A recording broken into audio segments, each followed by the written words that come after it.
Welcome to the channel. I'm Seamus Pendragon.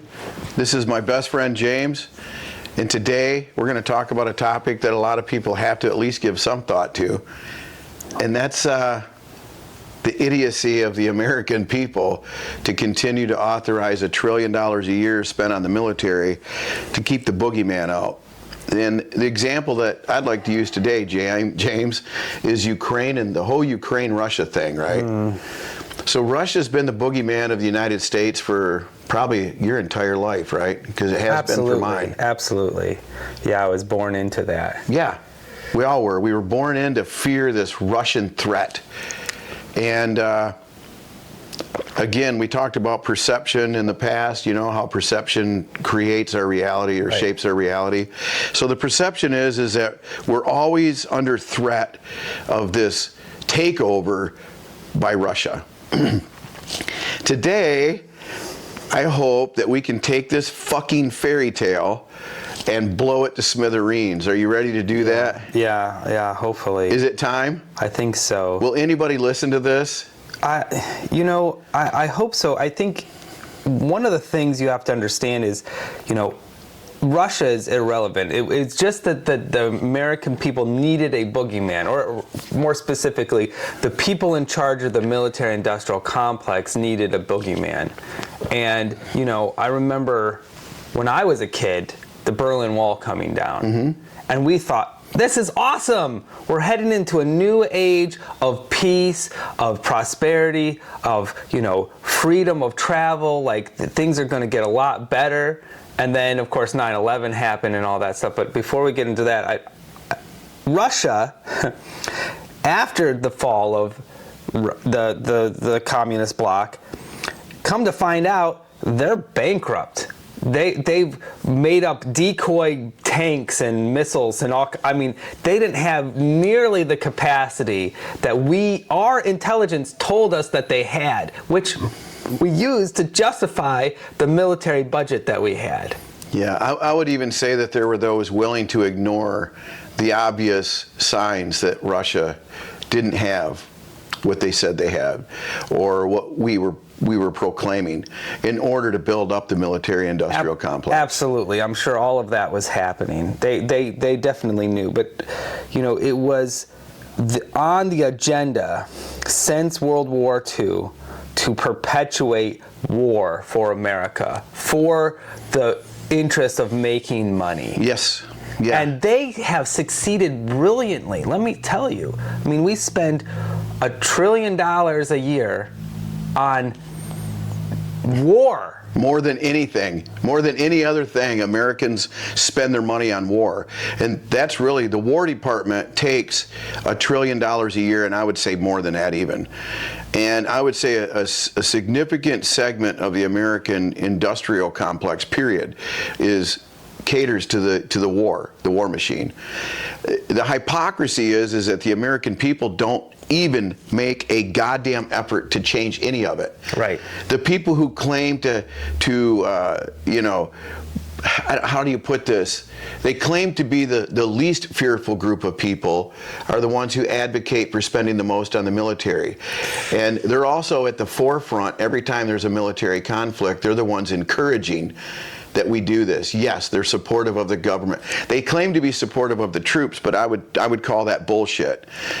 They support the military-industrial complex, as you just mentioned earlier. You want to support the troops, bring them all home, and keep them safe. There's no reason for them to be anywhere other than U.S. soil. So, one of the things that shocked me here a while back, I was just doing some random, well, it was for a previous book, but I was doing research. And I come across this information that blew me away concerning Russia. So, if the Russians are a threat to America, it would be through nuclear war only. That is a legitimate threat. But all the other stuff is superfluous. We don't need any of the other. Listen, I'm going to give you guys some facts here. One of them is the state of Texas has a bigger GDP than the entire nation of Russia. Last time I checked, it was bigger than the entire country of Russia. Wow. Okay? Put that into perspective, folks. Texas is a bigger economy than Russia. That says a lot right there, and we've got 49 other states. So here's the status. Now, Ukraine has been kicking Russia's ass, right, as far as their advancement. They've been getting their ass handed to them in certain spots, but they have held Russia at bay. A little tiny country that is the size of Texas, by the way. Now, Ukraine, you know, the United States mostly picks on developing countries. We don't go to war with fully developed countries. We beat the fuck out of these little guys, right? So it's literally like the biggest guy in the room slapping the shit out of the handicapped kid in the wheelchair. Right.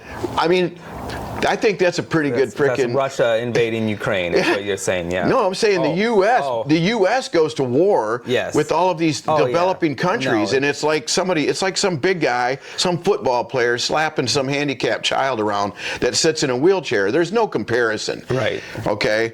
Even though we took on Afghanistan and couldn't win that fucking war, the Taliban still won that battle, that overall war.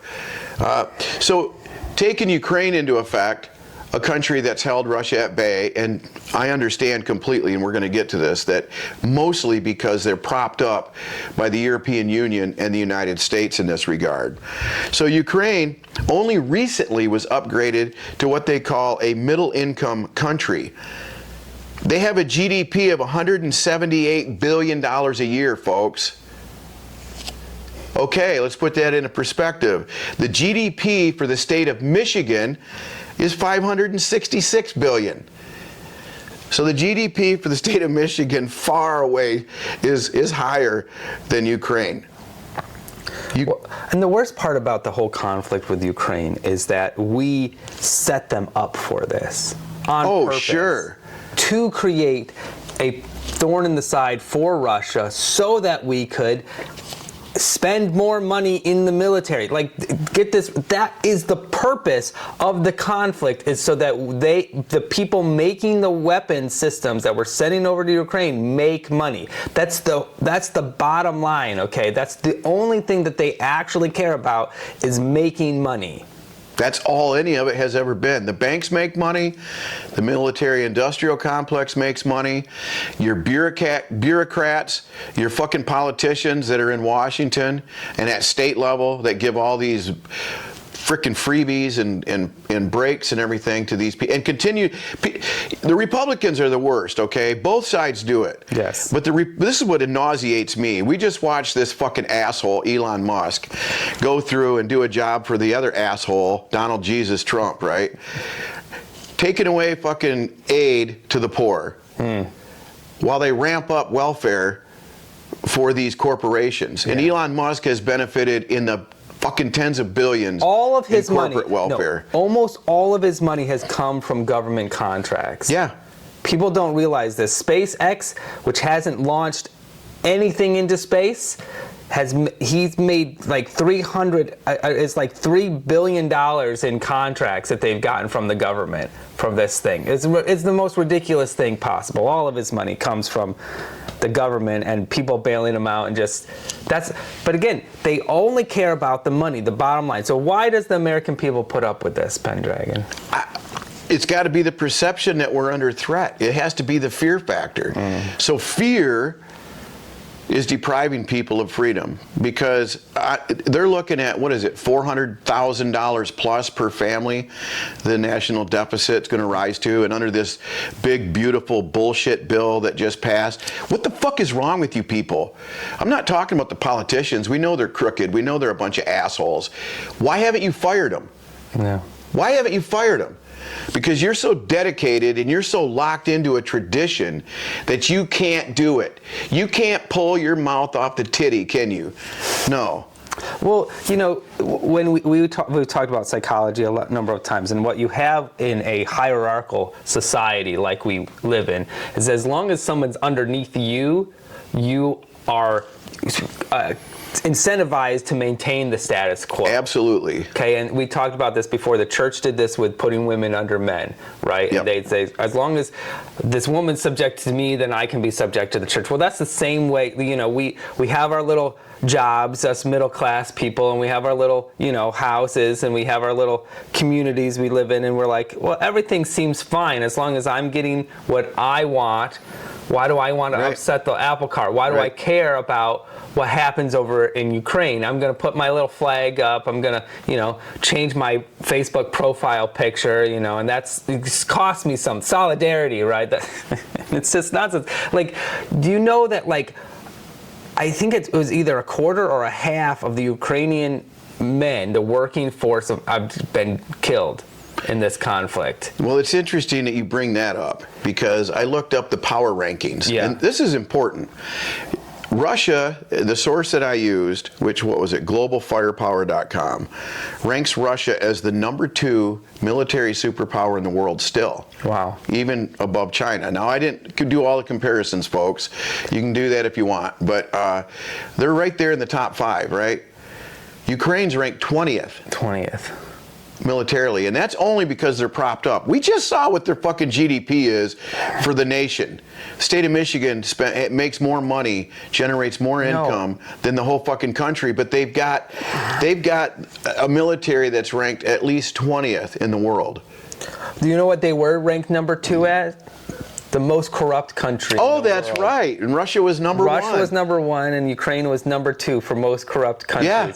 And you think about the mineral rights deal that they just struck with the United States, and Trump promised to end the conflict, by the way, and he obviously hasn't done that. There's no incentive to end the conflict. Okay,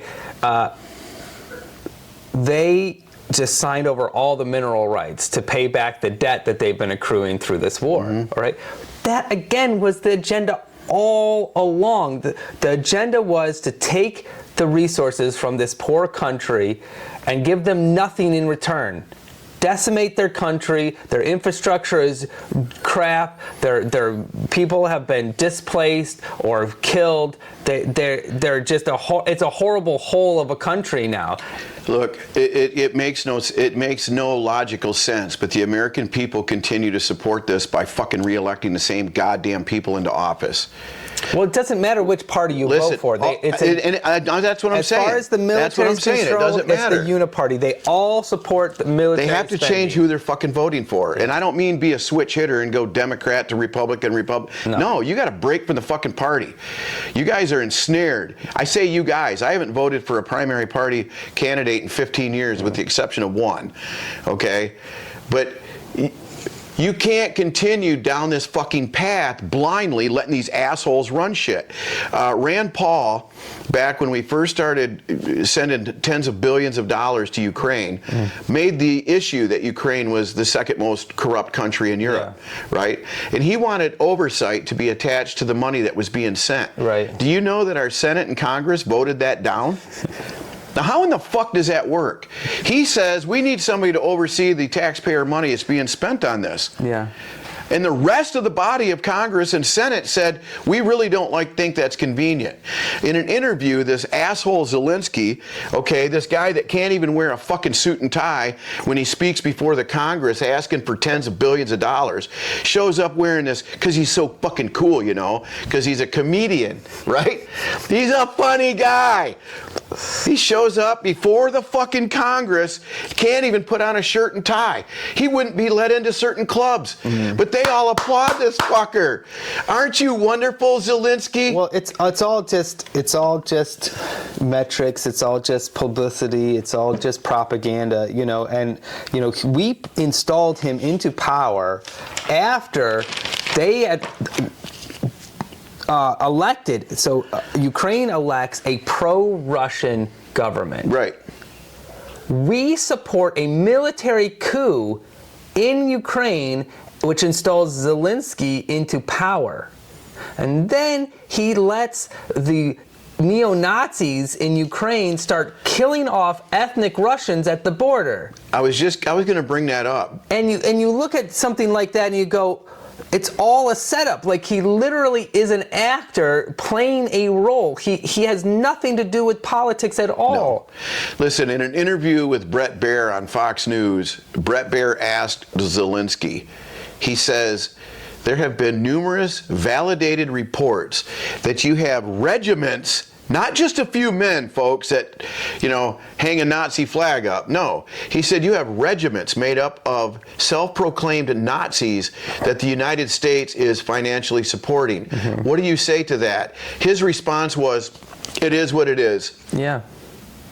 And Brett Baer just fucking moved on in the interview. He gave it it is what it is. That's it. And he says it is what it is.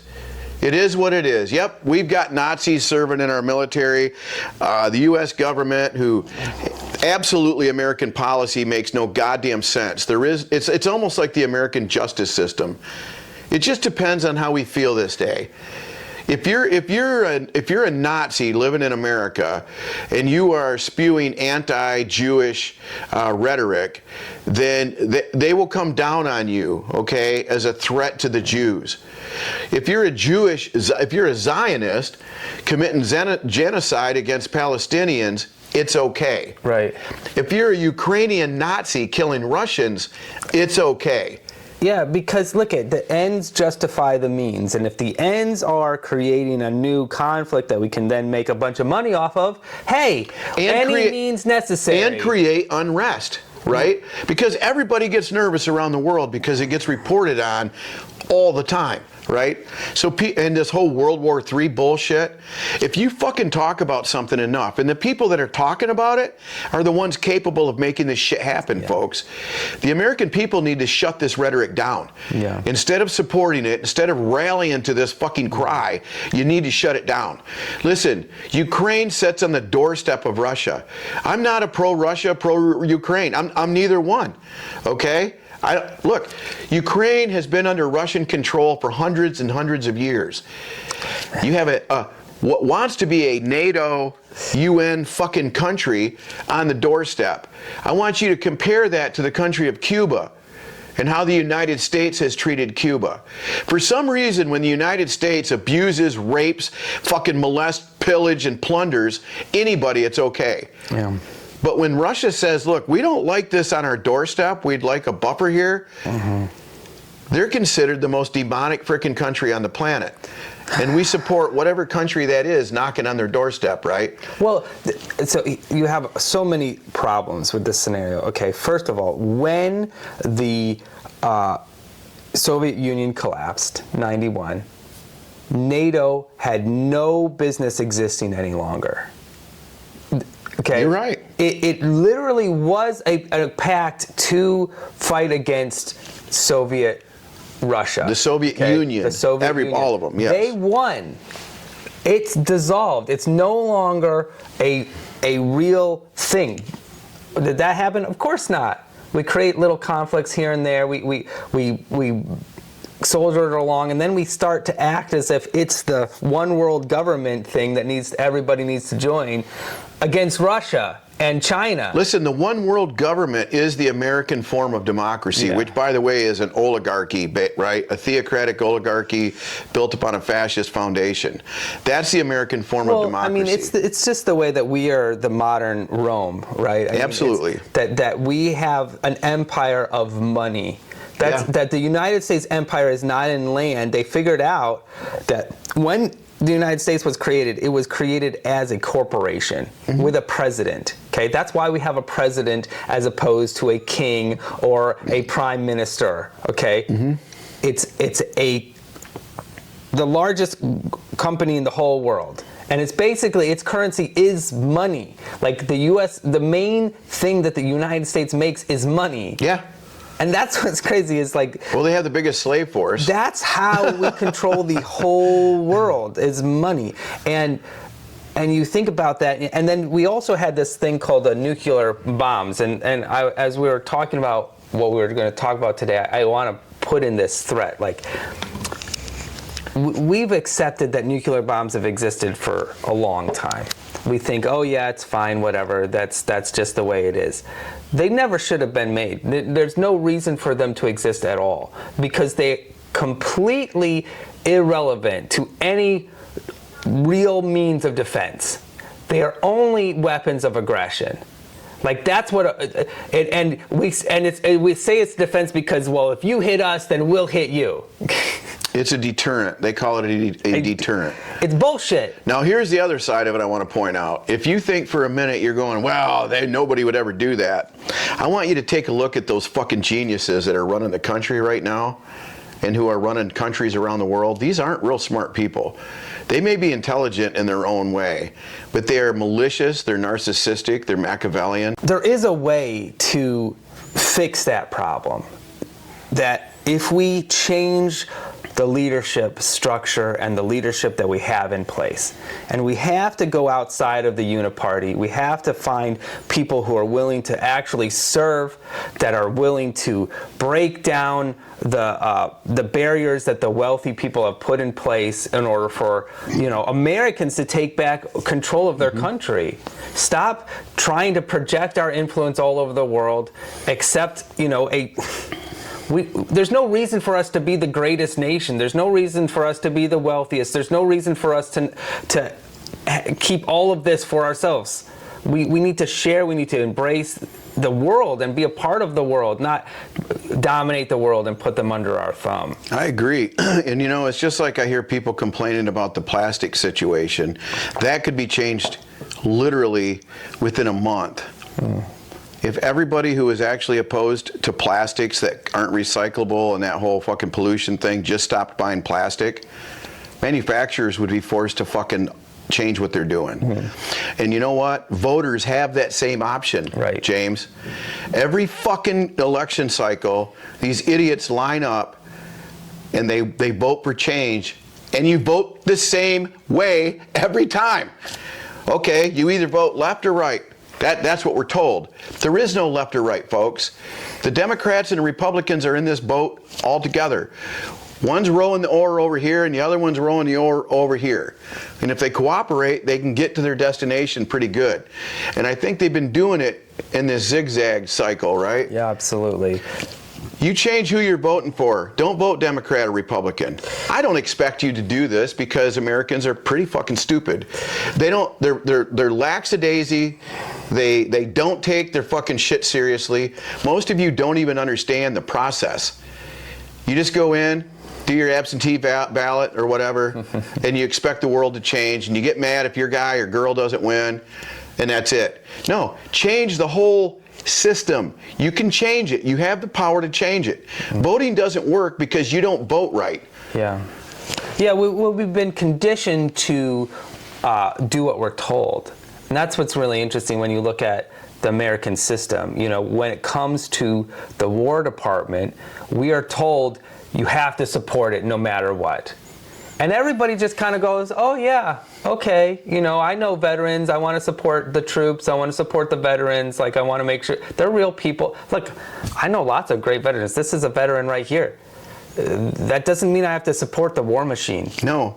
At all. No. In fact, it's much better for them if it doesn't. Now, it's the same thing with politics, that we think, oh, well, that's their job, they'll fix it, that's why we elected them. No, they're not going to fix it. They have been elected not by you, not by me, but by the wealthy people and the corporations that put them there to do the corporate bidding. I mean, think about how much money is spent on lobbying by corporations. Look, man. To politicians. You read my book, Land of the Free, Home of the Brave, and Other BS? It's astronomical numbers, folks. It's in the billions and billions of dollars of even foreign nations whose lobbyists pay money to the bureaucrats in Washington. It's mind-boggling. It's completely repugnant and should be absolutely evil. I mean, illegal. It should be illegal. But because it's basically taking the good faith of America and turning it into a profit, personal profit. That's all. Look at the number of people. Go ahead and look your state senator or your senator for your state. Yeah, there's 2 for every state. Look your senators up. I know we had that jackass. What the fuck is his name now? Peters. Yeah. This guy's a multi-millionaire. As a senator? You don't make enough money to fucking be a millionaire. Well, Nancy Pelosi was a great example. I mean, she was implicated in all these insider trading Well, things. some of them are millionaires. She was a millionaire before she got in. This guy, I don't think, was a millionaire before he got in. No, but you know, it's a great way to make money. There's a movie about that back in the day. What was it? Eddie Murphy gets elected into the Congress and just sees, because he's like a con man and he figures out how to get elected, and then he sees the con. He's like, look at all the money. Like, he's being explained. That's it. He's got this guy explaining to him, well, okay, if you support this bill, I got money from you from these different groups that will give money to your, you know, political campaign. Well, what if I vote the other way? Well, if you vote the other way, I'll get these lobbies to support you. So either way, you make money. Either way, you have to be connected beyond belief to even get elected, because the campaigns are in the millions and millions of dollars. Do something really crazy and vote for off party. The Scandinavian countries like Sweden, which seem to run so fucking good, right? The people are the happiest in the world year in and year out. Do you know where Americans rank? It's not in the top 20. Nope. It's not even in the top. So they have 6 to 8 parties. Yeah. And what happens is that no one group or two groups run everything. Right. They have to collaborate with these other parties in order to get anything done. There's none of that in America. You don't have collaboration, first of all, between the two parties. It's whoever has the most gets their way, period. And they're not in it for the American people. I still remember watching a clip on a Joe Rogan Experience with Tulsi Gabbard, okay? And at the time she was a Democrat. She talked about, she was representative from Hawaii, and she goes through the process, the orientation process. The first day they were all together. By the second day they were separate. And she said the instructions were made very clear. Everything is about beating them. So even if they have a good bill that they propose, we kill it, because they were in the majority, we kill it, we revise it, make it our own, and then resubmit it. That's kind of how they're doing it. You, the American people, you're not on the agenda no more, man. All you are is a slave to the system. All you are there for is to make enough money so that you can turn around and spend it and give it to people like Elon Musk or Bezos or Soros or any of the multi-billionaires that are out there. You know, when a couple of people have more money than the bottom half of the United States, economically, it's a broken system. oh, you think capitalism is flawed? It's broken. James, that's a sacred institution. No, listen. It's that there's the underlying motivation for capitalism is greed. You have to be greedy in order to be successful in capitalism. I'm going to go one step further. And I'm going to declare that capitalism is a myth in the United States, because for capitalism to exist, first of all, you have to have real capital. Yeah. We don't. No. We operate on a credit system with fiat money. None of it's real. No. And you cannot have access to credit unless you follow all the rules and do everything the way you're supposed to, the way the banks want you to. And not everybody can manage that, right? No. Not everybody can manage it. Most people can't. I mean, now the economy is so bad that they're saying that this generation, the generation behind me, like most of them will never own a house. Like only like 20% of them will ever own a house. Yeah. That's atrocious. That means you're completely a slave your whole life. And you're going backwards. Yeah. And part of that is how much money we spend on the military. Yes. A big part of that. Not only that, but it's the whole mindset of the people. This country is not geared towards empathy. It's not geared towards compassion. It's not geared towards love. And this is a direct challenge to all you assholes wearing the cloth out there. Stand up in front of the flock of sheeple and proclaim that that's what you stand for. You have the mechanisms under your control to completely fucking reverse these trends. Yeah. But you don't use it for that, do you?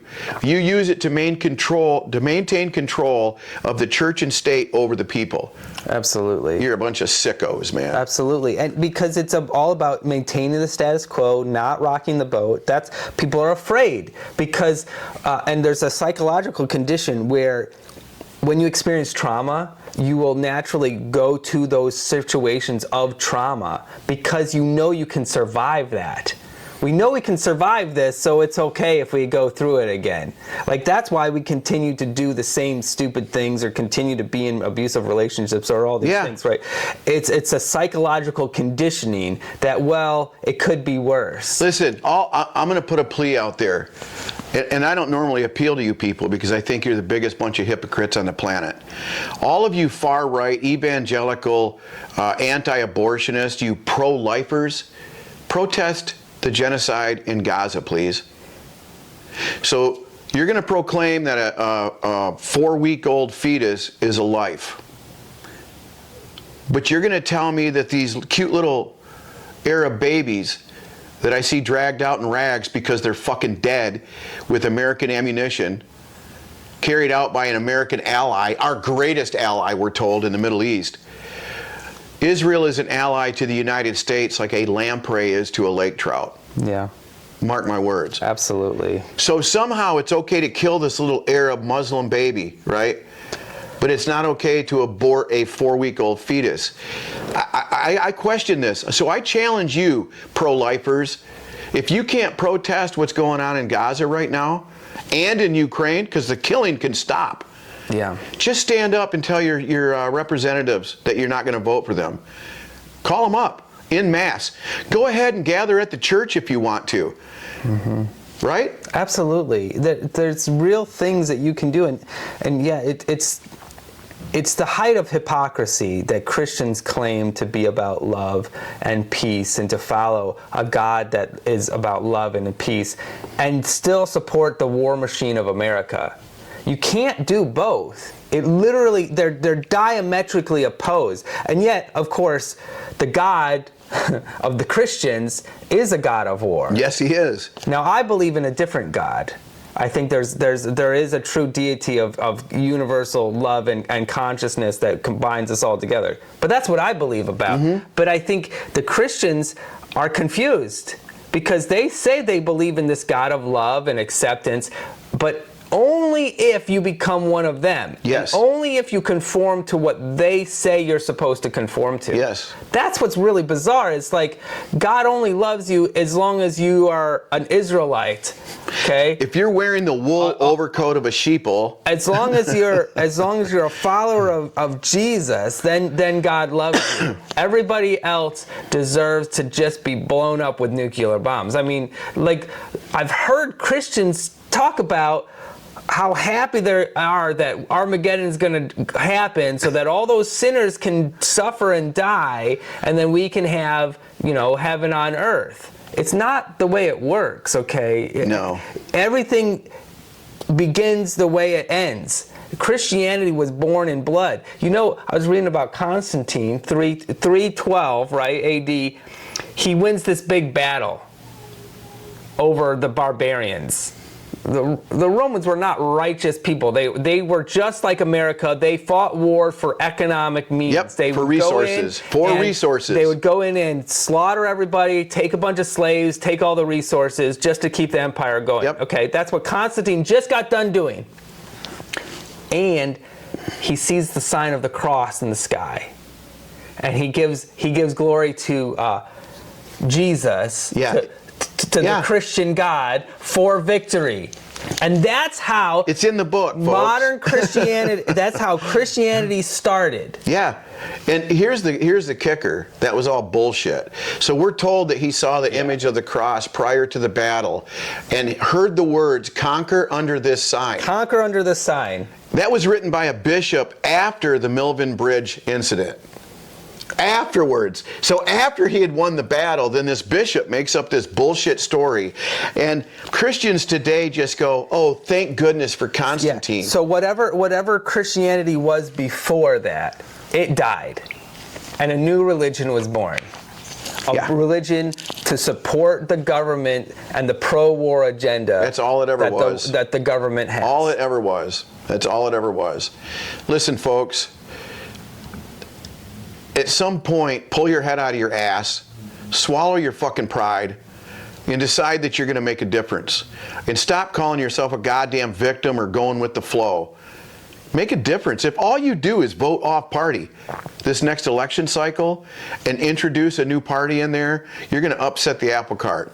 Again, I don't expect you to do it because Americans are the most programmed, brainwashed bunch of idiots I think I've ever seen. Or look it up for yourself. Look it up how much money we spend on the military. Look it up how much terror we cause around the world through our economic warfare that we do. Look at how much destruction and death we've caused as a nation since we began. Just look up the definition of terrorism. Yeah.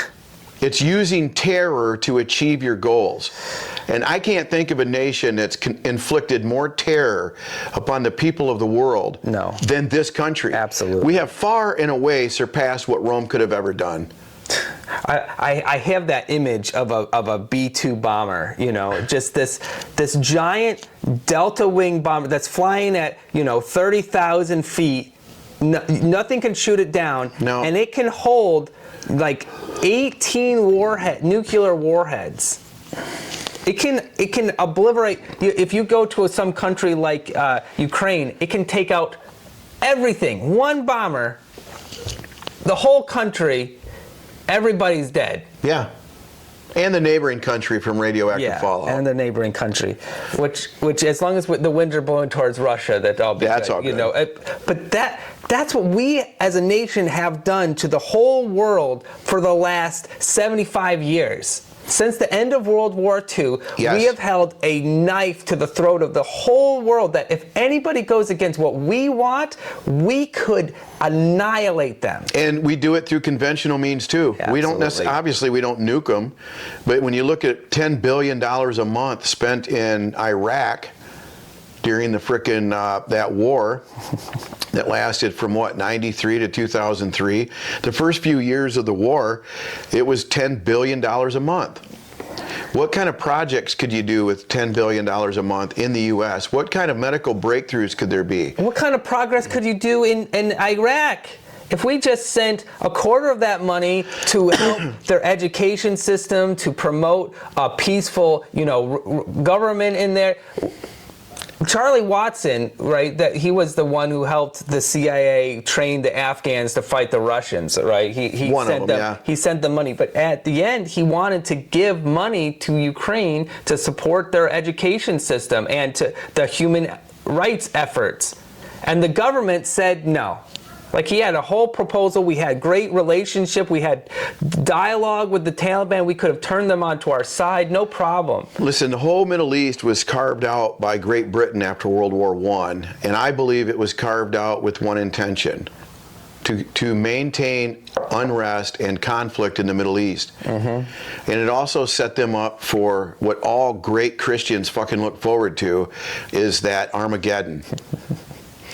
And if you insist on embracing a fucked up psychopathic concept like Armageddon, and you're on the right side of it, you're a sicko to the extent that there's probably no helping you. You're going to continue to vote Republican and Democrat. You're going to continue to support war. You're okay with your grandchildren having nothing because everything that they fucking make goes to pay the debt that you created because you wouldn't shut it down. Look, man, the time to sugarcoat things is over. We just showed how the boogeyman of America, right, is not so much of a boogeyman. No. Right? How America might not be the greatest fucking nation on earth. So, James, I think at this point we can probably just about wrap it up. We could go on forever talking about this, but if somebody doesn't understand by now that the perception doesn't match up with the reality, do you have anything you want to add before we go? Well, I think, it's a personal message that I have is, you have to look inside yourself of why do you support violence?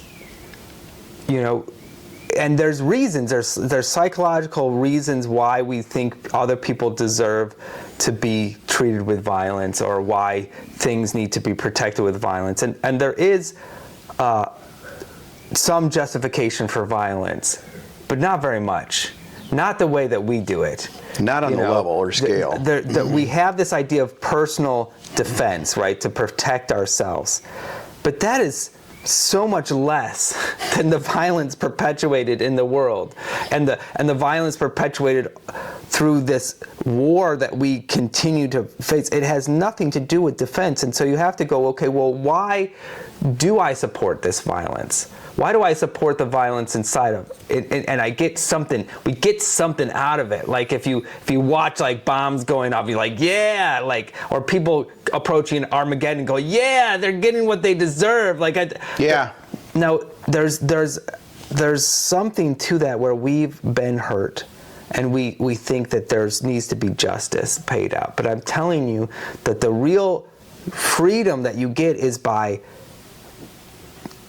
forgiving and dissolving and allowing people the freedom to be themselves rather than having to be in control. You know, one of the main reasons our military goes out and does it is because we think we need to be in control of that country.